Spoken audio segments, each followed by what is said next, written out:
He scraped together coins to buy a simple birthday cake, never expecting the woman behind the counter would rewrite their entire future with a single quiet gesture.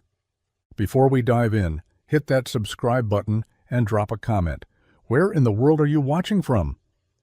Leif Danner turned the peanut butter jar upside down, and the coins clinked against the kitchen table like raindrops on a tin roof.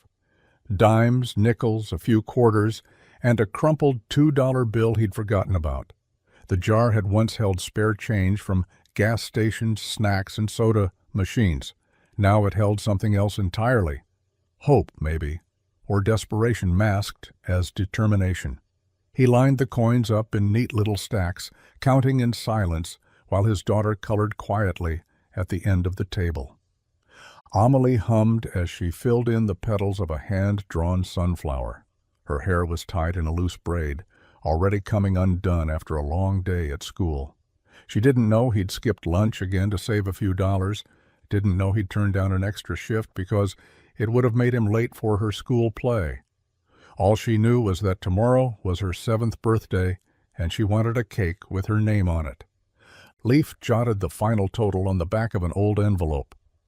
It would be tight. He might have to ask the bakery if they had something small, maybe a cupcake they could put a candle in. He could make it special. He always found a way. The heater groaned through the walls as wind rattled the windows. March in Fern Hollow was still stubborn with winter, and the mountains liked to keep their frost well into spring. Leif stood stretching his sore back.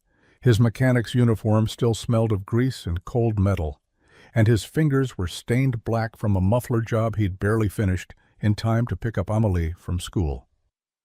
She looked up. "Dad, are we going to get the cake from the place with the golden window again?" He nodded. "Yeah, sweetheart. We'll go first thing tomorrow morning." Amelie beamed. "I hope they have the purple one." He smiled and tucked the envelope into his coat pocket. "Me too." Later that night, after Amelie was asleep, Leif sat at the table again. He picked up one of the coins and turned it over between his fingers. Just enough. Not much more, but maybe, just maybe, enough to make her feel celebrated. That would be more than enough for him. The sun hadn't fully risen yet, just a soft amber glow stretching over the rooftops like a whispered promise. Leif held Amelie's hand as they walked down Main Street, their breath visible in the morning chill. Most of the storefronts were still dark, their signs faded, windows shuttered like tired eyes unwilling to open. But halfway down the block, nestled between an old clock repair shop and a dusty bookstore, a single window glowed gold against the frost. Marigold and hearth. It was the only light for blocks. The warmth spilled onto the sidewalk, catching in the steam rising from a tiny grate below the door. The smell of fresh bread and cinnamon cut through the cold, wrapping around them like an invisible blanket. Amelie tugged at his sleeve, bouncing just a little on her toes. She knew this place. Knew the bell above the door jingled like a wind chime, and the floor creaked on the third step in. She'd been here once before, last spring, for a muffin they couldn't afford, gifted to her anyway by a kind woman with flour on her cheek and a sadness in her smile. Leif pushed the door open and the bell chimed like before. Inside, the air was thick with warmth and butter. Wooden shelves lined the walls, stacked with pastries, dusted in powdered sugar, loaves of sourdough glistening with melted glaze, and small cakes, each more delicate than the next. It looked like a fairy tale had opened a kitchen. Amelie stepped in slowly, like she didn't want to scare the magic. Her eyes widened at the cakes behind the glass. Chocolate curls, piped roses, golden leaves sculpted from sugar. Leif cleared his throat, stepping toward the counter. "Morning," he said, voice rough from sleep and nerves. From the back came a rustle, then soft footsteps. The woman emerged, apron tied loosely at her waist, sleeves rolled to the elbows. Her dark hair was pulled into a low bun, a smear of flour across her forearm. Same woman, same quiet eyes. "Good morning," she said. No recognition in her face, just warmth. "Cold out there, huh?" He nodded. "We were hoping to get something small, for a birthday." The woman glanced at Amelie, who gave a shy wave. "Let's see what we can do," she said gently, walking toward the glass case. And just like that, the golden window let them in. Serafina Vexley moved with the quiet grace of someone who had learned to stay unseen in plain sight. She wiped her hands on the hem of her apron, still dusted in flour, and offered a small smile as she knelt to retrieve a cake from the display.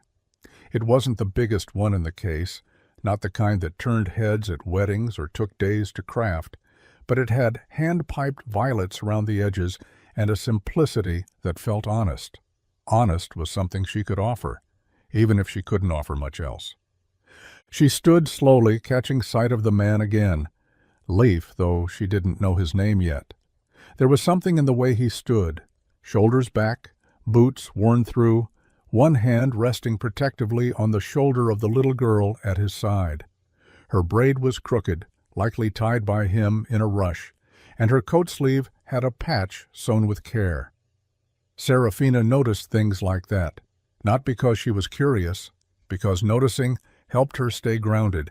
It kept her from remembering too much. "Would this do?" she asked softly, her voice more of a breath than a question. The man nodded, relief flickering across his face. "It's perfect," he said. Though Serafina saw the quick scan he gave to the price tag, she reached for a box, carefully easing the cake inside as if it were more than a dessert, like it was a wish being wrapped. As she worked, she glanced at the girl. "Birthday today?" The child nodded, beaming. "I'm 7. Serafina's smile deepened, though it didn't quite reach her eyes. "7's a lucky number."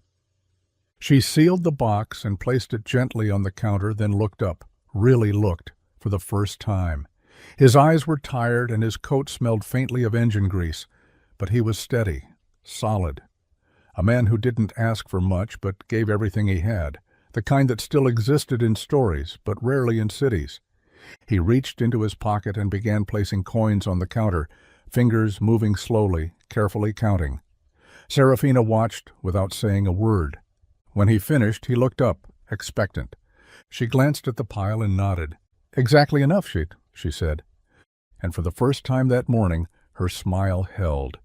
Leif's eyes drifted across the glass, scanning each pastry with the careful calculation of a man who couldn't afford to be wrong.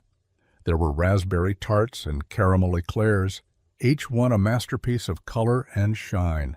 But his gaze landed on a small vanilla cake, almost hidden behind a row of fruit-stacked scones. It wasn't flashy, just pale buttercream, smooth as river stone, with tiny lavender blossoms piped around the base and a single sugar daisy in the center. He pointed. "That one!" Serafina followed his finger and paused. The cake wasn't supposed to be there. She'd made it the night before on a whim, not because it had been ordered, but because the kitchen had felt too quiet and her hands needed to remember something gentle. It was meant for no one, or maybe just for her. A reminder that even the quietest hours could produce something beautiful.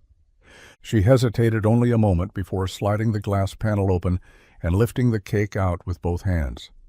"You sure?" she asked, already placing it on the counter. Leif gave a nod. "It's the right size, and my daughter loves anything with flowers on it." Amelie stepped forward, eyes wide. "It's perfect." Serafina looked at her, then at Leif, and something inside her softened even more. There was something about the way they looked at the cake, not like a treat, but like a promise, a memory waiting to be made. "It wasn't reserved?" Leif asked, uncertainty creeping into his voice. "No," Serafina said, her voice calm and quiet. "It was waiting for the right person." Leif offered a small, surprised smile. He didn't know what to say to that, so he just watched as she boxed the cake with steady, delicate movements, like she was tucking away something fragile. It had been made with no name, no plan. But as she folded the corners of the box and tied it with a thin blue ribbon, Serafina knew it belonged to someone now, to a girl turning 7, to a father who counted coins, to the story that was starting before any of them even realized it. Leif pulled the envelope from his coat pocket and unfolded it with care, revealing a mess of coins wrapped in paper towel and rubber bands. He untangled it on the counter, working silently, methodically. A few quarters clinked onto the wood, followed by scattered nickels, a thin stack of dimes, and a final, lonely penny that rolled briefly before settling near Serafina's elbow. She didn't speak. He lined them up into careful rows, just as he had on the kitchen table the night before. His fingers trembled slightly, not from cold, but from the quiet weight of being seen. There was no wallet, no credit card, just metal and memory and the silent hope that this morning would be enough. "I think," Leaf started, then paused to double-check the tally in his mind. "That should cover it." He glanced up, bracing for polite discomfort or quiet rejection. But Serafina said nothing. Her gaze drifted across the small mountain of tarnished coins, some so worn the ridges had faded smooth. These weren't quarters from glove compartments or tips from a lunch counter. These were from couch cushions and floorboards, from sacrifice. She could have pulled the price sheet, could have adjusted for tax, but she didn't. Instead, she met his eyes and said gently, "Perfect. Exactly enough." Leif blinked. "Really?" Serafina nodded, already slipping the ribboned box into a paper bag. "Really." He let out a breath he hadn't realized he'd been holding. Amelie, who had been busy tracing her finger along the edge of a pastry plate, tugged at his sleeve. "Did we do it, Dad?" Leif smiled, brushing her hair back. "We did, Bug. You've got your birthday cake." Amelie beamed. Serafina handed the bag to Leif with both hands, as though passing off something far more delicate than sponge and frosting. "No candle?" Amelie asked, peeking inside. Serafina hesitated, then reached beneath the counter and pulled out a single candle wrapped in wax paper. It wasn't fancy, but it was enough. She placed it on top of the bag, her voice barely above a whisper. "Every wish deserves a light." The bell above the bakery door jingled as Leif and Amelie stepped back into the cold. The wind had picked up since they'd gone in, tugging at Amelie's scarf and nipping at the corners of Leif's jacket. But the warmth from inside clung to them a little longer. The smell of cinnamon, the softness of a voice that didn't judge, the box in Leif's hands carrying more than just sugar and sponge. They walked in silence for a bit, their boots crunching against patches of ice and gravel.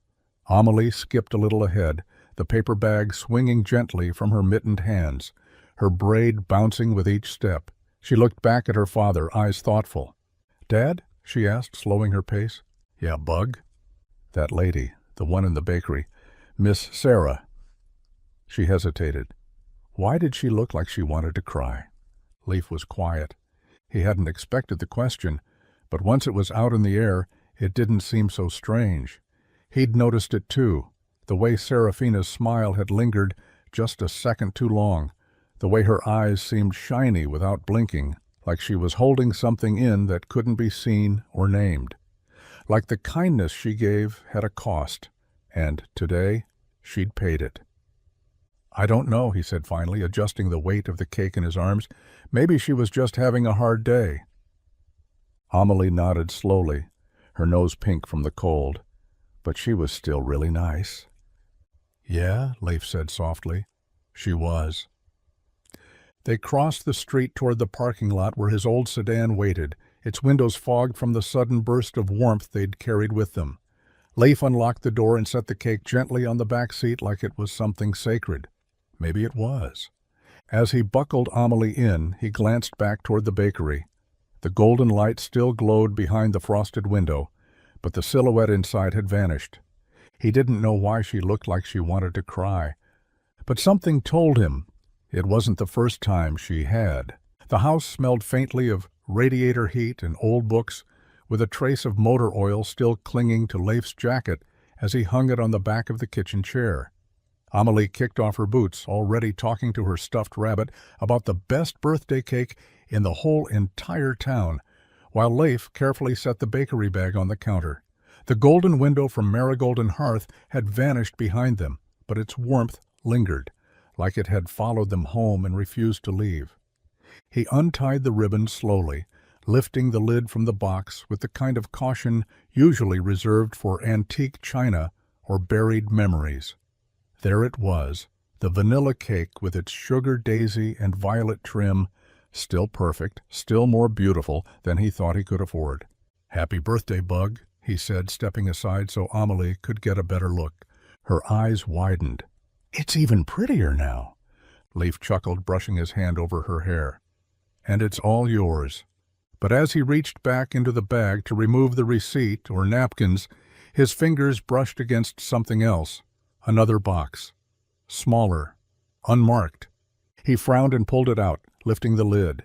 Inside sat a single cupcake, soft lavender frosting, swirled high with a tiny white chocolate star on top. It wasn't part of their order. Wasn't something he'd seen her pack. It had just appeared like a secret tucked between paper and kindness. A folded note rested at the bottom. He opened it carefully, the handwriting neat and slanted, for someone brave. He stared at it for a long moment, the words sitting heavier than the cupcake in his palm. Amelie peeked up. "Who's it for?" Leif didn't answer right away. He just held it out to her. "You, I think." She took it gently, cradling it like a treasure. "Do brave people always get cupcakes?" "Only the really special ones," he said softly.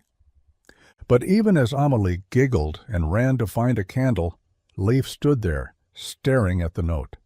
It wasn't addressed to anyone, and yet, somehow, it felt like Serafina Vexley had seen something in both of them she wasn't ready to say out loud. The house had grown quiet, the kind of stillness that only settled in after bedtime stories had been read, toys returned to shelves, and lights dimmed to soft glows.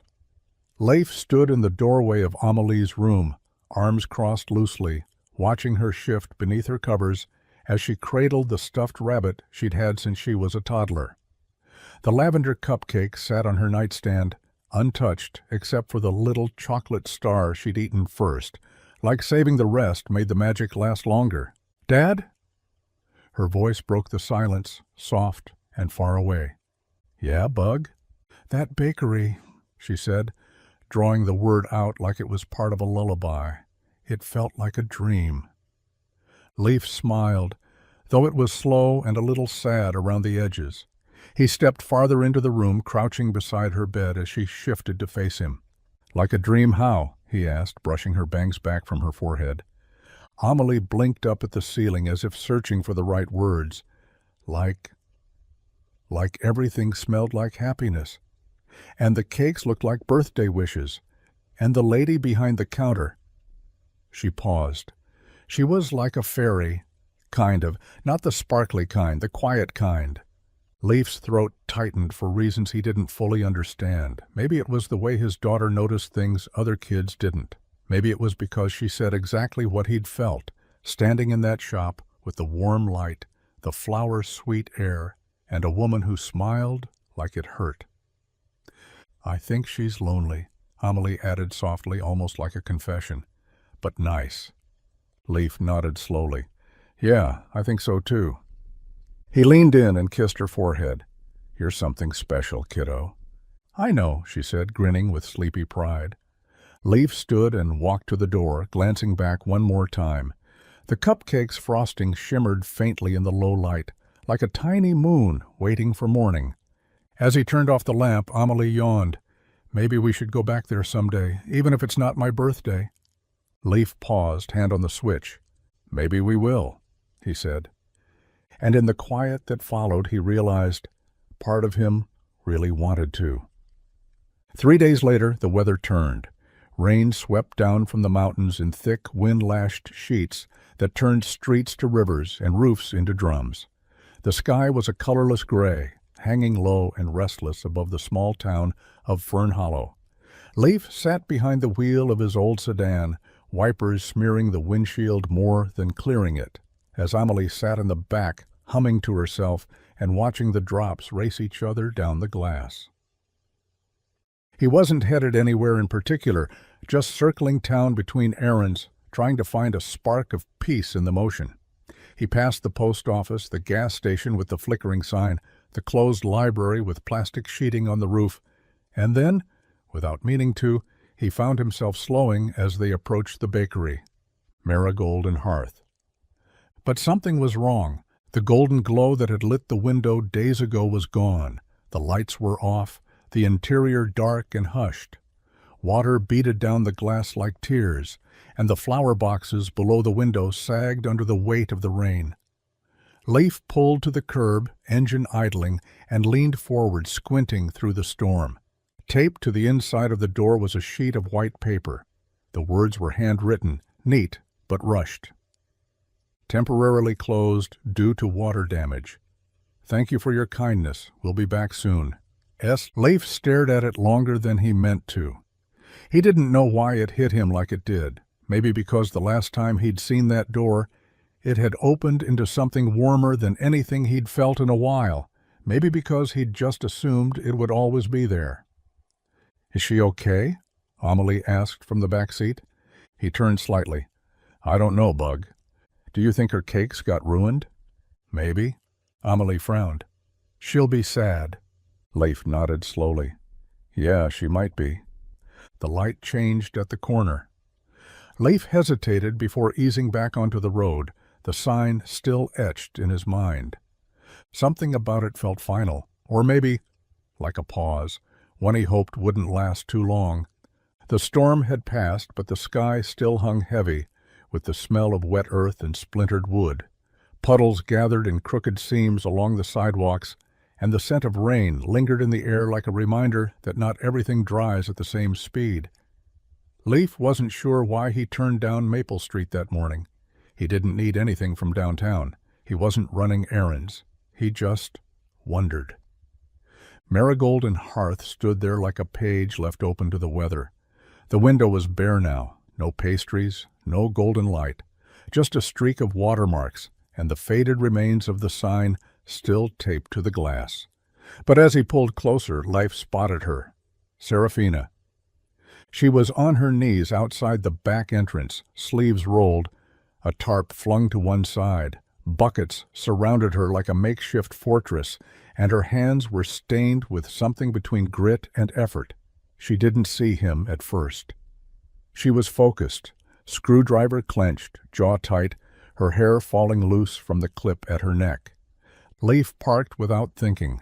By the time his boots hit the wet pavement, Serafina had looked up, not startled, just quietly surprised, like she'd forgotten she existed outside of this mess. Their eyes met. No pretense, no smile. I heard about the water, Leif said, stepping closer, the rain-soaked gravel crunching beneath his feet. You need a hand? She blinked, brushing a strand of hair from her face. It's under control.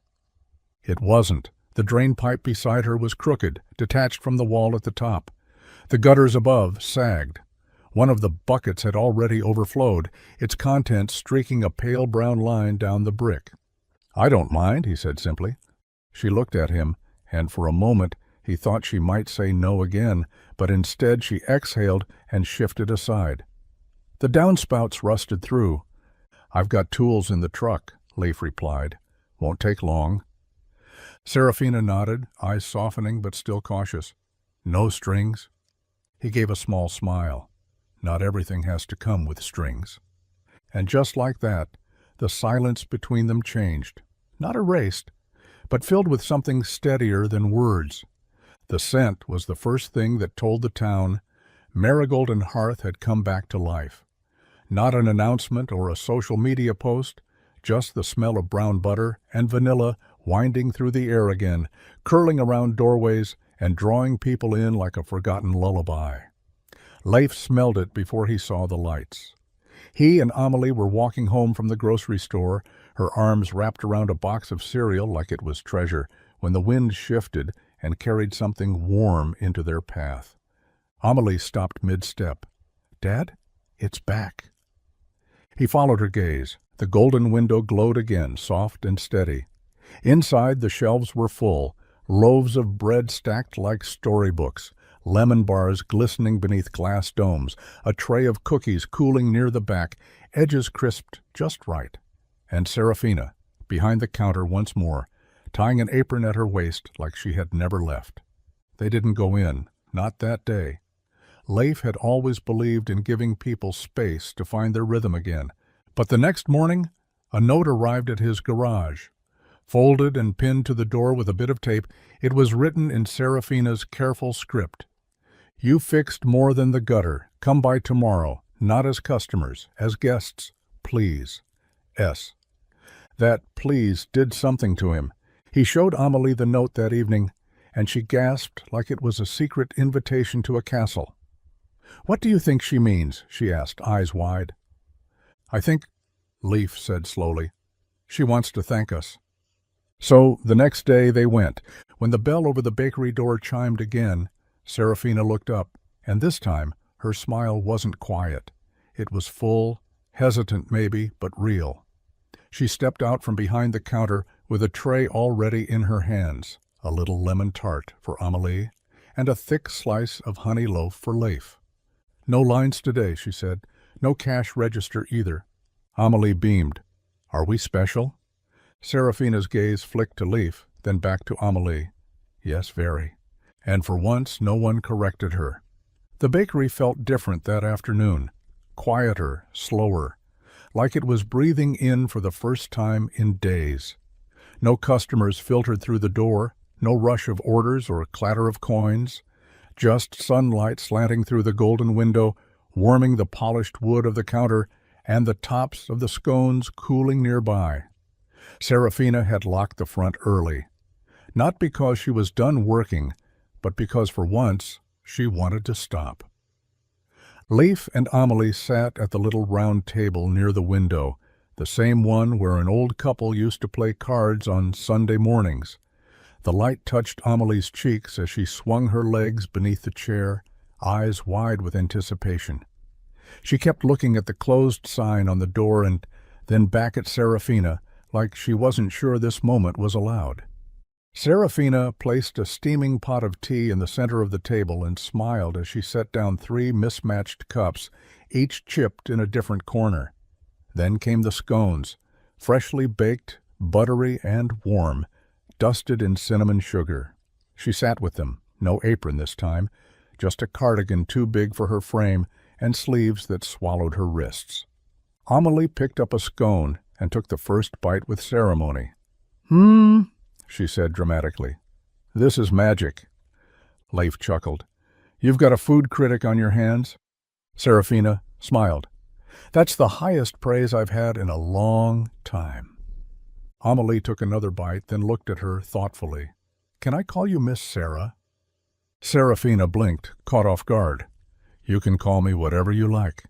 "Miss Sarah," Amelie said again, testing it out like a melody. "It sounds like someone from a fairy tale." Leif raised an eyebrow. "She kind of is." Serafina looked down at her tea, cheeks just slightly pink. They sat there a while longer, the 3 of them, sipping tea and sharing scones as the afternoon faded into golden quiet. No one talked about the storm, or repairs, or coins, or cakes. They just existed together, warm and full and almost safe. And from that day forward, the name Miss Sarah stayed. It started like most quiet things in Fern Hollow, without warning and without fuss.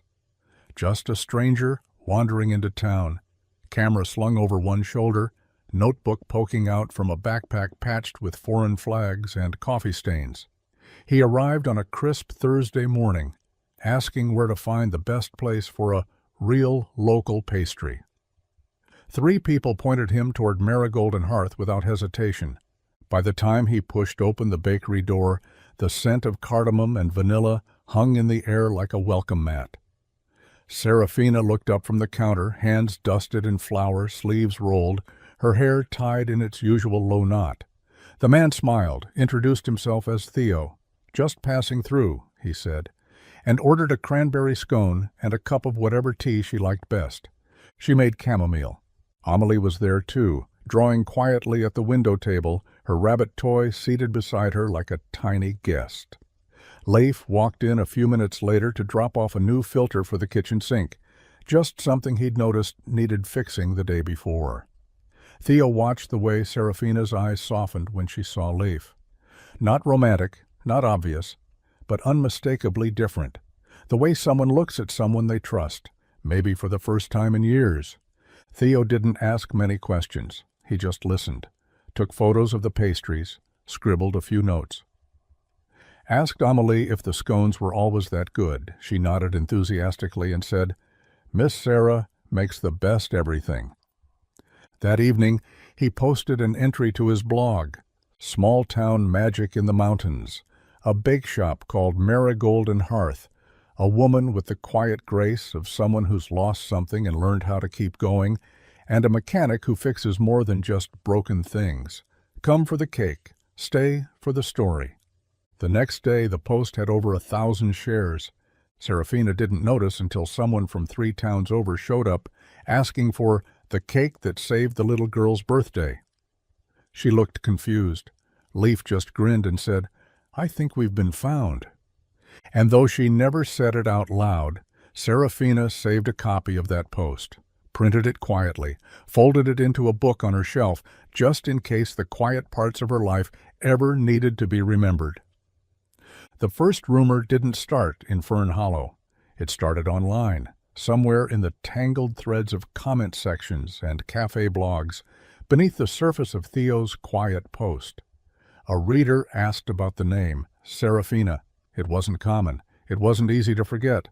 Someone else responded, said it reminded them of an article from years ago, a tech summit, a scandal.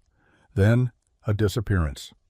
By the end of the week, whispers began to drift through the town like wood smoke, thin, curling, impossible to contain. Could it be her, Serafina Vexley, the heiress to the Vexley fortune, the woman who walked away from a global software company after her father's death, the same woman who vanished after a boardroom fallout, skipping every interview, dodging every camera, leaving behind billions and an empire to rot under new hands? Surely not her. Not in Fern Hollow. Not the woman who kneaded dough in the mornings and swept her own doorstep at night. Not the woman who wore cardigans with frayed sleeves and gave away scones to children with scraped knees. But they whispered all the same. At first it was subtle. Questions about where she came from, why she never left town, how she could afford to keep the bakery open when the rest of Main Street sagged under the weight of the economy. Then it grew bolder. A woman at the hardware store asked outright. A customer from out of town said they'd seen her in a magazine once. Serafina never answered. She just smiled politely, lowered her eyes, and kept her hands busy, bread in the oven, tea in the kettle, orders to fill. Life heard the talk too. A co-worker at the garage mentioned it one afternoon while handing him a wrench. "They say she used to be someone," the man said, smirking. "Big deal. Fancy money. Vanished." Leif didn't look up. "She's still someone," he said, "just not someone who needs proving." And that was the end of that. That night, Serafina stood by the bakery window long after closing. Her reflection was soft in the glass, almost unfamiliar. She touched the pane lightly, then drew the curtain closed. Whatever life she once had, she'd buried it deep in flour and fire. But it was never gone, just waiting for the wind to stir the ashes. The sign flipped to closed just after sunset, but the lights inside Marigold and Hearth stayed on, casting a warm glow that spilled out onto the quiet sidewalk like a secret that refused to sleep. The streets were mostly empty now, except for the occasional dog walker or the hush of tires gliding over wet asphalt. Inside, the last tray of rosemary rolls cooled on the counter, the air thick with the scent of butter and thyme. Life had come by to drop off a small toolbox, nothing urgent, just something Serafina had asked about days ago, and he hadn't forgotten. Amelie had tagged along, her cheeks still pink from the cold, nose pressed to the bakery glass before Serafina waved them in. The girl's eyes lit up. The moment the door opened and the familiar chime rang out. "I didn't mean to keep you," Leif said once inside, wiping his boots on the mat. Serafina shook her head, her apron already untied and hanging on a hook. "You're not." She hesitated, then added, "I was just making tea. Stay for a bit?" Leif glanced at Amelie, who was already peeling off her coat and eyeing the leftover bread basket on the counter. He smiled. "Looks like we're staying." They sat at the window table again, the one that always caught the last sliver of daylight. Serafina brought over mugs of tea, hibiscus for Amelie, black with honey, for Leaf, and a plate of still warm rolls with soft butter in a hand-thrown bowl. No one said much, and it wasn't awkward.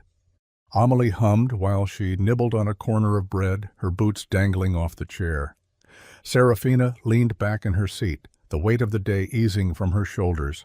Leif watched the way the lamplight softened the angles of her face, turning sharpness into something more human. There was no celebration, no special reason. Just three people in a quiet bakery, sharing something that didn't have a name, but felt a lot like peace. As the clock ticked past closing and the world outside grew darker, the warmth inside Marigold Hearth lingered longer than it should have, and no one hurried to leave. The snow started softly, barely more than a whisper, against the window panes. No one noticed at first. Leif was helping Serafina patch a stubborn leak beneath the kitchen sink, half turned under the counter, flashlight clenched between his teeth. Amelie sat nearby on a flour sack, sketching something that involved a dragon, a loaf of bread, and what she claimed was a magical wrench. Serafina brewed tea, the kettle humming behind her like a lullaby no one had requested. But by the time they looked outside again, the town had disappeared beneath a curtain of white. The street lamps glowed faint halos in the snow, casting long, sleepy shadows across untouched sidewalks. The power hadn't gone out, but the town had.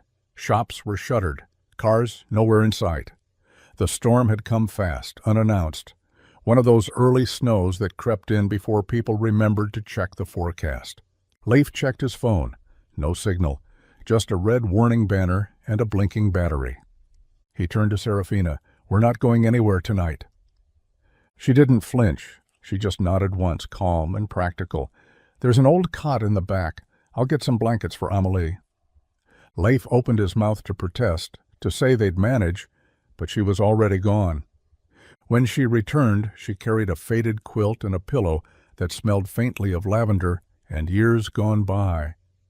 Amelie beamed like it was a sleepover made just for her. Serafina tucked her in near the old brick oven, the heat still radiating gently from earlier baking.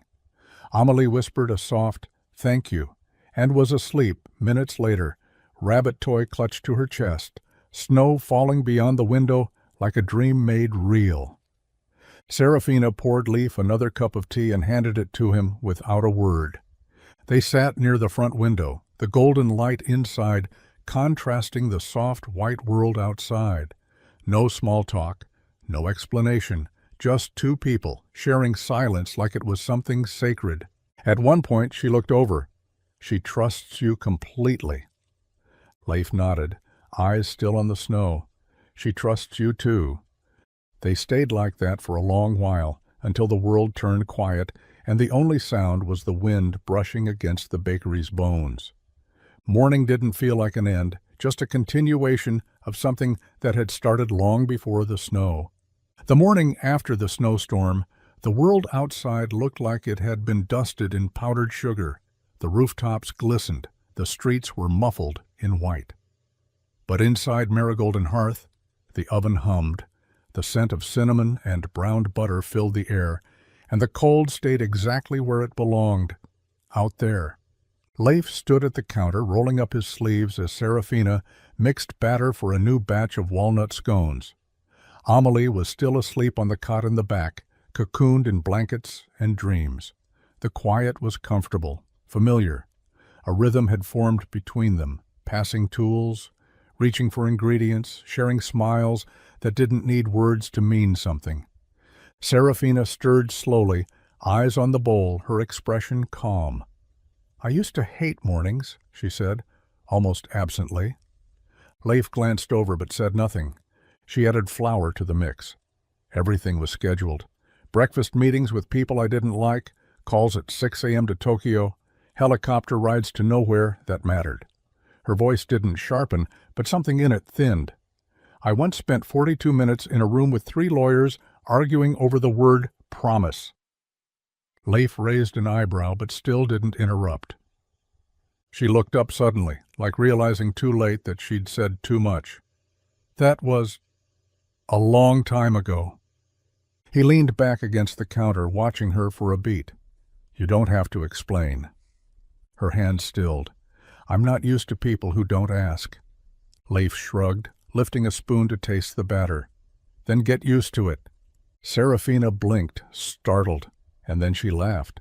Not a loud laugh, not even a full one, just a breath caught and softened, like it had been waiting years for permission to slip free. You're strange, Leif Danner, he grinned. Takes one to know one. She tossed a towel at him, but her smile lingered even after she turned away. The headlines, the deadlines, the life she'd walked away from, they didn't vanish. But they didn't own her anymore either. And for the first time, maybe ever, Serafina realized she didn't have to hide every part of the woman she used to be, not with him. Serafina had grown used to two kinds of men, those who tried to impress her and those who tried to unravel her. Both exhausted her. Both looked at her and saw something they wanted to chase, claim, or conquer. Even when she walked away from that world, changed her clothes, opened a bakery with her own two hands, she still saw it in the eyes of strangers. The flicker of recognition, the hunger for a story, a headline, or a favor. But not with Leif. He came in most mornings now, not as a customer but as someone who belonged. Sometimes with a toolbox, sometimes with Amelie, sometimes with nothing but a quiet hello and an offer to fix the hinge on the pantry door. He never asked about her past, never once said her name like it carried weight, or whispered it like it held mystery. Instead, he asked things like, "Want help peeling apples?" or "Need a second opinion on that shelf you're thinking about moving?" When Serafina mentioned a memory from her old life, a city skyline, a boardroom, a press event, he didn't raise his eyebrows. He didn't joke or dig. He just nodded, as if she'd said she used to live near the ocean or once had a dog named Clover, like it mattered because it was hers, not because it meant anything to anyone else. And because of that, she breathed easier around him. She didn't have to fill the silence when they worked side by side, didn't have to smile when she didn't feel like smiling. He didn't flatter her, didn't throw compliments like sugar to mask something else. If he liked her bread, he said so. If he didn't, he'd tell her it was a little too dense, and then offer to help knead the next batch. She caught herself one afternoon leaning against the counter, watching him wipe his hands on a towel after helping her lift flour bags into storage. There was no angle to him, no performance, just Leif. Solid, quiet, kind in a way that didn't need explaining, and in that stillness, Serafina felt something rare, safe, unjudged, known. It was a slow afternoon at Marigold and Hearth, the kind that invited time to stretch and settle into the corners. The oven was off for once, the scent of cinnamon lingering from the morning's batch of rolls. Outside, the town moved lazily under a sky streaked with watercolor gray. Inside, warmth pooled in quiet places, between words, in glances, in the clink of teacups on saucers. Amelie sat at the window table, legs swinging beneath her chair, a handful of crayons scattered around her like fallen leaves. She had her tongue between her teeth, the way she did when she was concentrating hard. A blank sheet of butcher paper from the bakery's back room lay before her, slowly coming to life in color and shape. Leif leaned against the counter nearby, sipping tea while Serafina rearranged the front display, not because she had to, but because she liked things to feel fresh. Neither of them paid much attention to Amelie at first. She often drew while they worked. Dragons, trees with names, her favorite scones. But today was different. When she was done, Amelie stood quietly and crossed the room with the drawing pressed against her chest. "Miss Sarah?" Serafina turned, drying her hands on a linen towel. "Hmm?" "I made this," Amelie said, and held it up. The paper was filled with color, a bakery with a golden window and potted marigolds flanking the door. Inside, 3 figures, one tall with a tool belt, one small in a purple coat, and one with her hair in a bun, holding a tray of something sweet. Underneath, written in crooked crayon letters, "Our corner of the world." Serafina stared at it, throat tightening unexpectedly. The drawing wasn't perfect, the perspective was off, and the marigolds looked like sunbursts, but it was true, somehow impossibly. It was true. Leif leaned in to look, smiling softly. She's good with details. Amelie beamed. That's you, Miss Sarah. That's me and Dad. That's our bakery. Serafina crouched beside her, touched the paper gently. Is it really ours? She asked. Amelie nodded. Well, it feels like it. And Serafina, who had once owned boardrooms and buildings, felt something more valuable take root in her chest, a corner of the world. And for the first time, it felt like home. The offer came on a Tuesday morning, quiet and unceremonious, slipped into the space between a coffee refill and a tray of lemon poppy seed muffins. The bakery was still waking up, sunlight filtering through the golden window, catching the dust that danced lazily in the beams. Leif had come by early, like he usually did, to help tighten a loose shelf bracket behind the counter. Amelie was at school, and the bakery hadn't yet opened its door to the world. Serafina poured him a cup of tea without asking, then hesitated for a moment, fingers lingering on the ceramic. I've been thinking, she said, her voice calm but cautious. You could use a new set. Leif looked up from the open toolbox at his feet. A new set? She nodded toward the battered old kit, full of mismatched wrenches and screwdrivers dulled by time and repetition. Tools, ones that don't require coaxing or duct tape. He gave a small chuckle. They still do the job. I know, but... She paused, then met his eyes. Let me buy you a proper set, for everything you've helped me with. It's not charity, it's gratitude. Leif leaned back on his heels, wiped his hands on a rag, and looked at her, not just at her face, but at the intention behind it, the softness in her voice, the earnestness, and then he shook his head. Thank you, he said, gentle but firm, but I've got what I need. Serafina frowned slightly, confused. Leif? He gestured to the toolbox. These tools? They've been with me longer than most people. They've fixed engines, leaky sinks, even held up Amelie's crib once. They might be ugly, but they're mine. She tilted her head, still watching him. What I need, he said, standing slowly, I already have. You can't buy trust, or purpose, or good hands. Serafina was quiet, the refusal hanging in the air not as offense but as truth. I wasn't trying to fix anything, she murmured. I know, he replied, but not everything that's old needs replacing. And with that he closed the lid of his toolbox, the latch clicking shut like a quiet punctuation mark. Neither of them needed to explain. It didn't happen all at once. Fern Hollow was the kind of place where people noticed things slowly, like the seasons changing or a fence finally painted after years of flaking. The townsfolk weren't cold, just cautious, especially with outsiders, especially with someone like Serafina Vexley, who had drifted into their world with elegant hands and a name too polished for a place like this. But something shifted. It started with the apple pie. One slice given to Mrs. Callahan after her knee surgery. No charge, just wrapped in parchment with a note that read, Hope this brings you some comfort. Then came the strawberry tart for a widower who hadn't smiled in months. The spiced pumpkin scones Serafina left at the fire station on a rainy morning. She never made a show of it, never posted photos or expected gratitude. She just gave. And slowly the town began to give back. First it was curious glances, then nods, then real conversation. By winter's end, the coffee shop owner was trading beans for croissants, and the local librarian stopped in every Thursday for a blackberry muffin and a chapter of whatever Serafina had just finished reading. Even old man Whitaker, who hadn't trusted anyone since his cat went missing in 1992, began leaving exact change on the counter without a word. They didn't warm to her because of her name or the whispers about who she used to be. They warmed to her because her pies tasted like home and her silence felt like respect, because she remembered how people took their tea and didn't flinch when the wind howled through the door and someone came in dripping wet and broken-hearted. And because Serafina didn't try to prove anything. She just kept baking, kept showing up, and somewhere between the cinnamon rolls and the marigolds in the windowsill, The town stopped calling her that new woman at the bakery. They started calling her Miss Sarah. Not because they knew her past, but because they knew her now.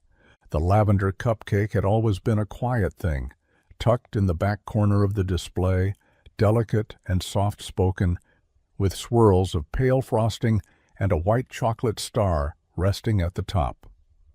It wasn't the best seller. Most customers overlooked it, reaching instead for the flashier lemon meringue or the rich double chocolate ganache. Serafina never minded. Some recipes weren't meant to be loud. But one afternoon, Amelie wandered behind the counter, the way children do when they feel like they belong. She stood on her tiptoes, peered into the display, and pointed to the cupcake with reverence. "That's the one you gave me," she said. "The one that said, 'For someone brave.'" Serafina smiled softly. "You remembered." Amelie nodded. "It's still my favorite." Leif, watching from across the room, just sipped his tea and let the moment breathe. He didn't say anything. He didn't need to. Later that night, after the bakery had closed and the ovens had cooled, Serafina stood alone with a pen and a slip of thick cardstock. She stared at the name, Lavender Star, and crossed it out. In its place she wrote, "Amelie's Courage." No fanfare, no explanation. By the end of the week, customers began asking about it. "What's the story?" they'd say. "Who's Amelie?" And Serafina would smile in that quiet way of hers and reply, "Someone very small and very brave." Orders tripled. Parents came in to buy them for children facing piano recitals and school presentations. A teenage girl bought one before her driver's test. A retired nurse bought two after getting news from the hospital. They didn't know Amelie, but they understood courage. Serafina didn't expect the attention, but she didn't shy away from it either, not this time. And the strangest thing? She smiled more now. Not the practiced smile from her old life, the one she used in interviews and polished boardrooms. This one was softer, less rehearsed, like it was rising from something inside her she'd forgotten still existed. Because in naming that cupcake, she hadn't just honored a little girl. She'd honored a moment of truth and let it stay. It was late, long after the bakery had closed and the last loaf had cooled. The lights were low, the air scented faintly with cinnamon and cooling butter, and Amelie had fallen asleep in the back room again, wrapped in the same quilt Serafina always kept folded on the cot. Leif lingered in the corner near the sink, wiping his hands on a towel more out of habit than necessity. Serafina sat across from him, elbows on the table, sleeves rolled to her elbows, a cup of tea growing cold in front of her. She looked tired in the way people do when they've had a good day, the kind of fatigue that comes from fullness, not from absence. Leif didn't speak right away. He never rushed into things. But then he glanced toward the kitchen, where Amelie lay sleeping beneath soft light, and he said, "I used to have this idea." Serafina looked up, curious. "Yeah?" He nodded slowly, folding the towel over itself.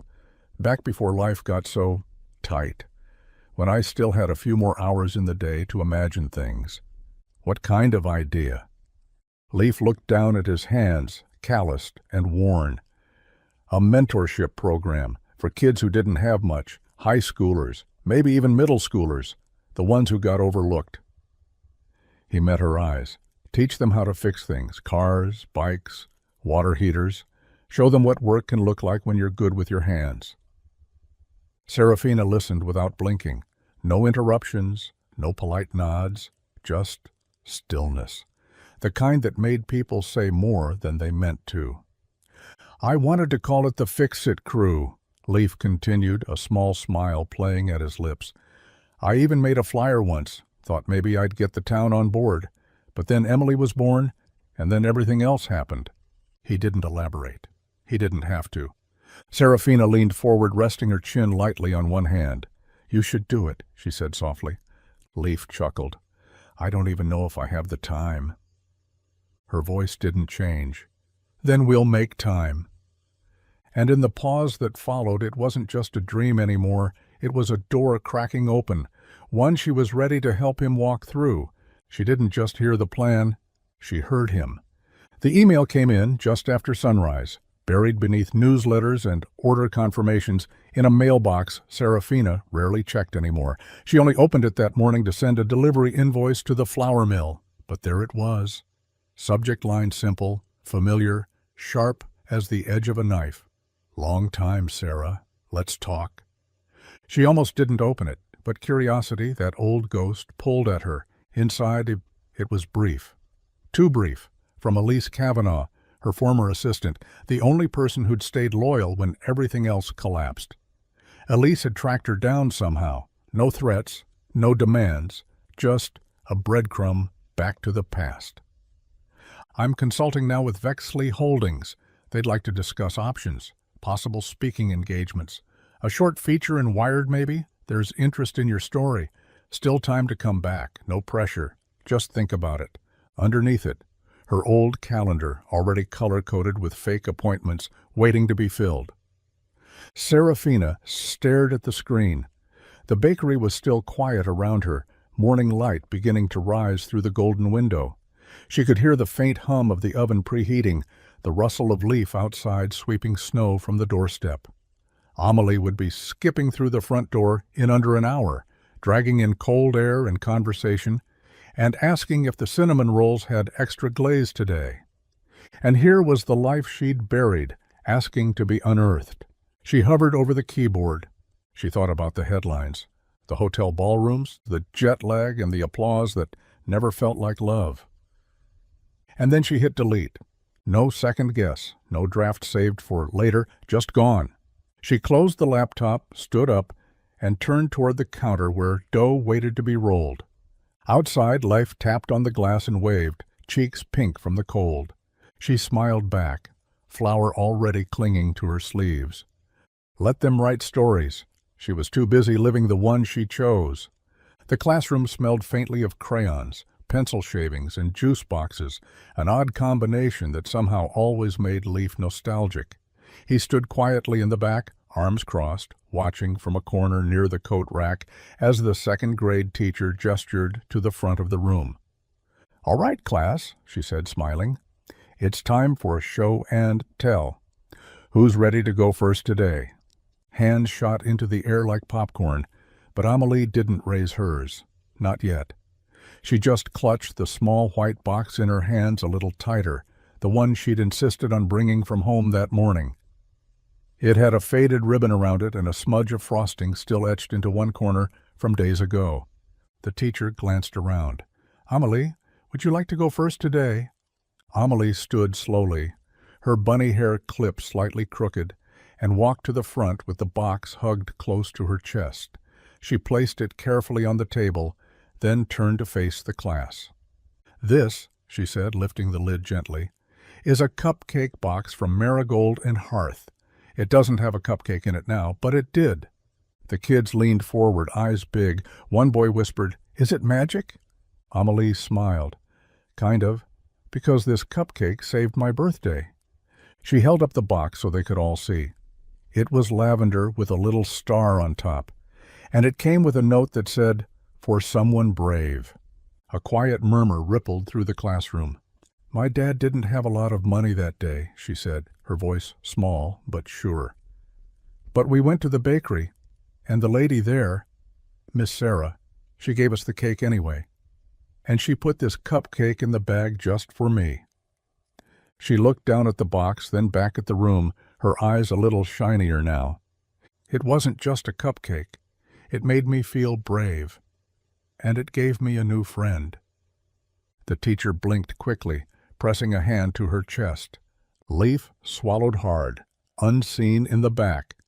The class clapped softly, not out of obligation, but because somehow they understood. Sometimes the smallest things carry the heaviest kindness, and sometimes a cupcake is so much more than just a treat.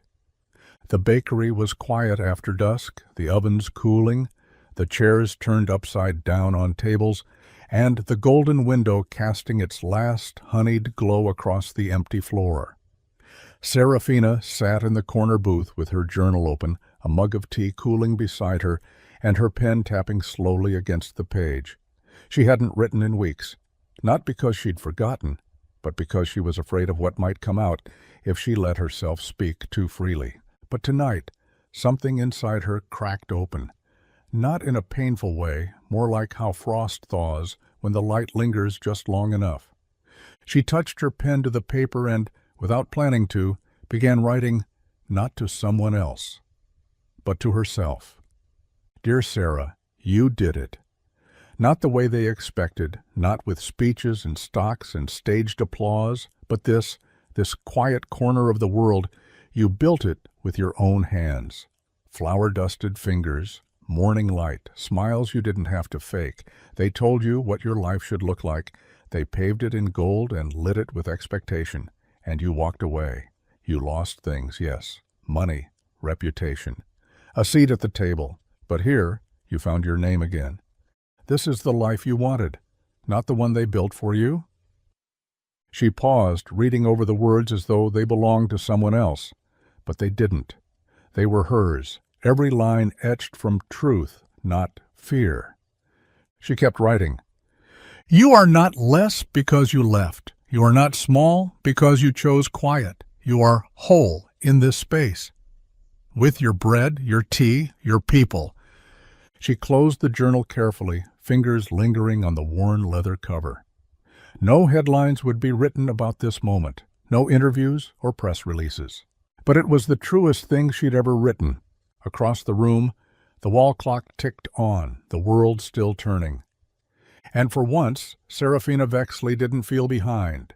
She felt home. The morning it went up, the town hadn't yet stirred. The air was still crisp, the streets washed in that blue-gray hush that only exists just before sunrise. Leif stood on the ladder with a wrench in one hand, the other steadying the wooden sign as he secured the final bolt. Below him, Serafina stood with her hands in her coat pockets, eyes squinting upward, hair pulled back, cheeks pink from the cold. They hadn't told anyone. No announcement. No ribbon cutting, just a quiet agreement that it was time. The old sign had served its purpose, soft gold lettering, slightly faded from weather and sun. Marigold and hearth had always been hers, in name and in labor, but now it was something else, something shared, something neither of them had words for, but both had felt growing beneath the flower-dusted floors and hand-fixed pipes. When Leif climbed down, Serafina took a step forward. The new sign gleamed with morning dew. Marigold and hearth, Danner and Vexley crafted with grace, baked in grit. She stared at it a long time. He nudged her lightly. Too much? She shook her head slowly, eyes still on the sign. It's perfect. The names sat side by side like they always should have been, not titles, not brands, but something closer to roots. Danner and Vexley. A man who fixed what people gave up on, a woman who walked away from everything to find something real. People noticed the sign within hours. The post office clerk who picked up muffins on Fridays, the nurse who stopped in after her night shift, Mrs. Callahan, whose knee had healed but still came in for tea. All of them paused, squinted up, smiled. No one questioned it. No one asked why. They just understood. Inside, Amelie taped up a hand-drawn version of the new sign in the corner window. Her version had flowers growing between the letters and hearts. Serafina stepped back inside, watching the light filter through the glass. The bakery hadn't changed, but now it had a name that told the truth. The morning started with the scent of cinnamon and orange zest wafting out of the open bakery door. The chill hadn't yet left the air, but something warmer was drawing people out of their homes, down the sidewalks, past the post office and the diner, and straight to the heart of Main Street, Marigold and Hearth. There was no flyer, no official invite, just a chalkboard sign leaning against the door that read in Serafina's careful script. Community Bake Day. Bring a recipe, bring a story, bring yourself. They came slowly at first. Mr. Halbrook brought his late wife's cornbread recipe, written on an index card stained with thyme and butter. The Murphy twins carried in a tray of peanut brittle so sweet it nearly glued their fingers together. A retired school teacher arrived with jars of homemade jam. A teenager came with no recipe at all, just wide eyes and the hope someone would show him how to whisk properly.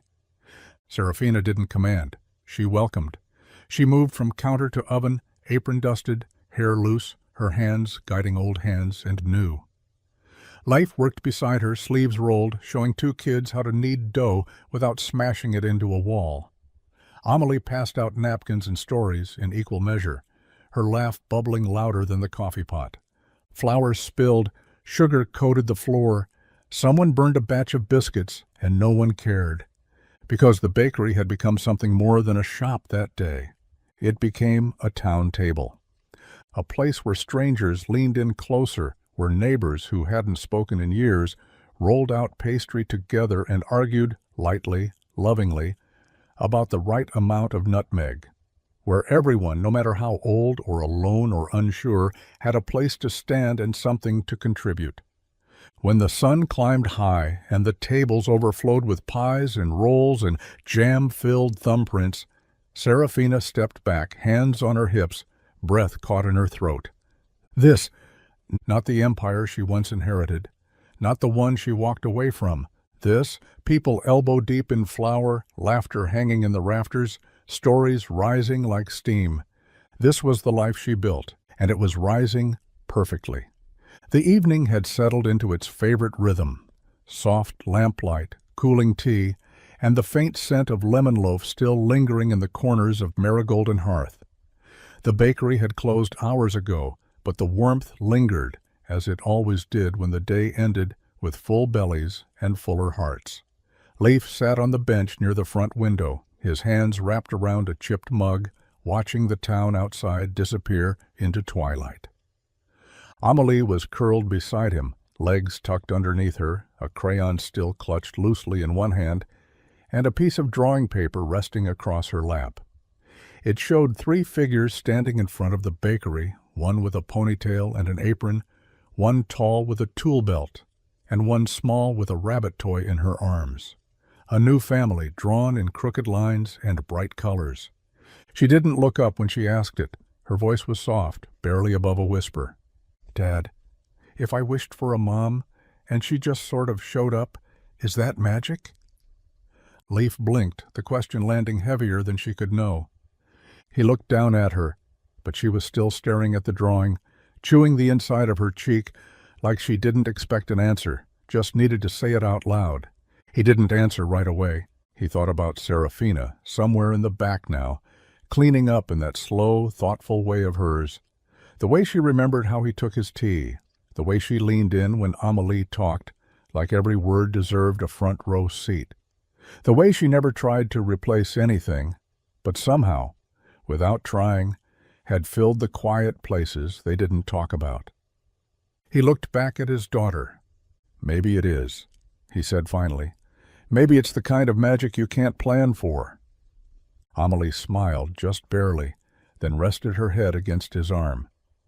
"I hope it stays," she whispered. Leif kissed the top of her head, the drawing fluttering slightly in her lap. "So do I, Bug," he murmured. "So do I."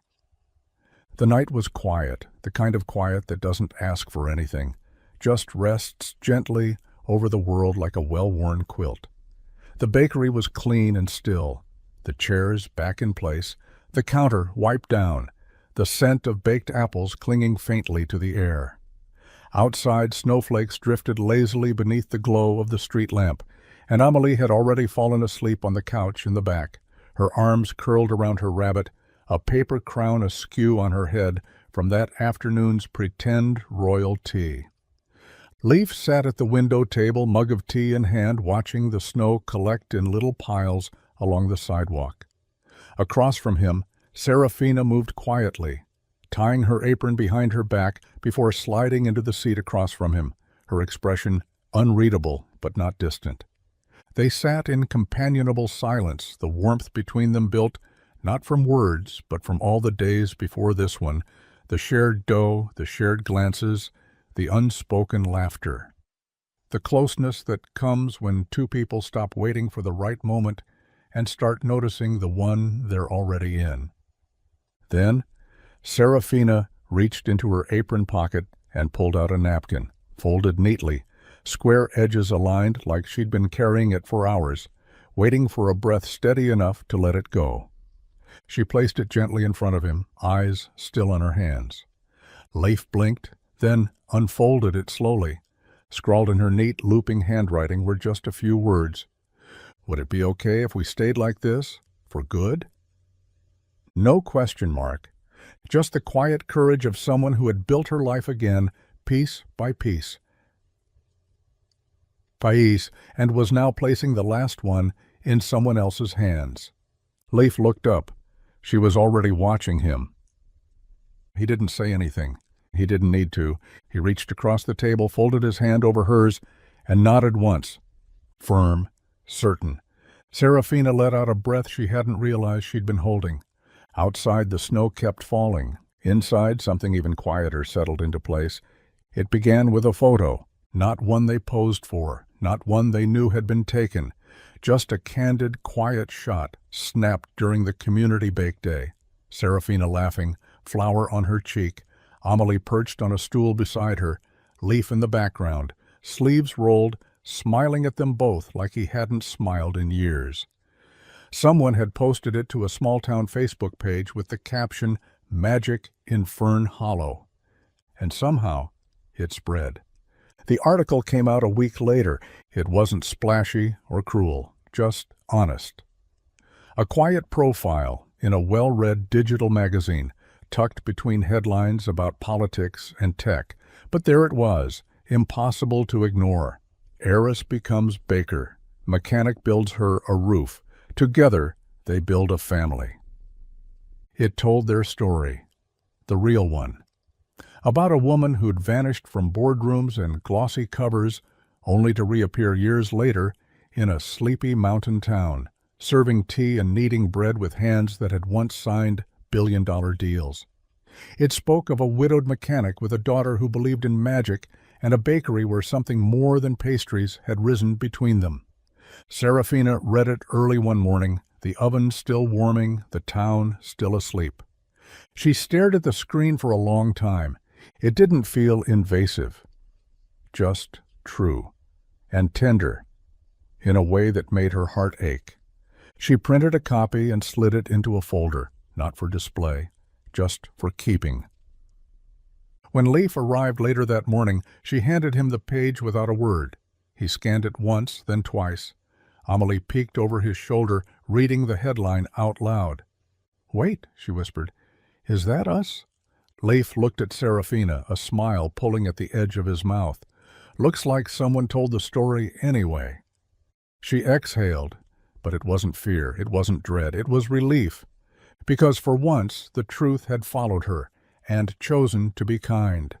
The scent of warm bread still drifted out from the golden window every morning, just as it had decades earlier. The marigolds on the sill bloomed faithfully each spring, their petals vibrant against the worn bricks of the shop's front. Inside, the floors creaked the same way they always had, and the little bell above the door still chimed with the same soft charm that made people pause when they walked in. But everything was different now, too, because the girl who once traced hearts in frosting with her fingers and believed in quiet magic had grown up. Amelie stood behind the counter, apron tied neatly at her waist, her sleeves rolled just like her father used to, and her hair pulled into a low bun that never stayed quite in place, just like Serafina's had. The bakery was hers now, not in a way that felt inherited, but in a way that felt lived into, earned, breathed, baked into the walls. She kept the name, Marigold and Hearth, Danner and Vexley. She added one more plaque beneath it, now and always home. People came from nearby towns, from cities, from places that had only heard whispers of the place where a mechanic and a runaway heiress built something sweeter than fortune. Every so often someone would ask, "How did it all begin?" And Amelie would smile, the same crooked smile she had as a child, and say without hesitation, It started with a jar of coins and a cupcake that made everything possible. She never said more than that, because the rest they could feel in the air, in the cinnamon, the warmth, the softness of the light, in every corner of the shop where flour dust danced and fire still lived gently inside the oven. She hadn't just inherited a bakery, she'd inherited their story, and every morning she opened the door, she told it again, without ever needing to speak.